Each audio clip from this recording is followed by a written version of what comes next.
അടുത്ത ഊഴം രമേശ് ചെന്നിത്തലയുടേതാണ്. ഹരിപ്പാട് എന്നുള്ള UDF അംഗമാണ്. പലകുറി അദ്ദേഹം നിയമസഭയിലേക്ക് എത്തിയിട്ടുണ്ട്. ഇക്കുറി LDF സ്ഥാനാർത്ഥി TT ജിസ്മോനെ 23,377 വോട്ടിന് തോൽപ്പിച്ചാണ് രമേശ് ചെന്നിത്തല വീണ്ടും നിയമസഭയിലേക്ക് എത്തുന്നത്.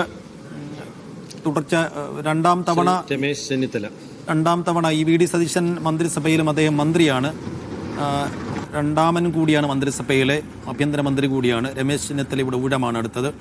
നേരത്തെ UDF ഉമ്മൻചാണ്ടി മന്ത്രിസഭയിലും ആഭ്യന്തരമന്ത്രിയായിരുന്നു രമേശ് ചെന്നിത്തല. ഹരിപ്പാട് എന്നുള്ള അംഗം രമേശ് ചെന്നിത്തല വരുന്നു സത്യപ്രതിജ്ഞയ്ക്ക്.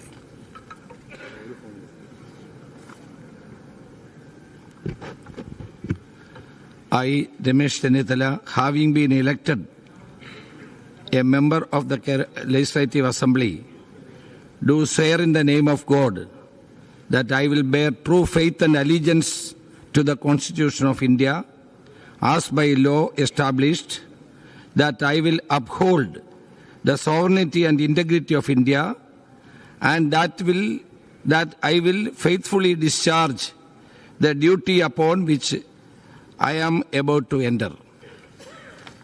ഇംഗ്ലീഷിലാണ് രമേശ് ചെന്നിത്തല സത്യപ്രതിജ്ഞ ചെയ്തത്.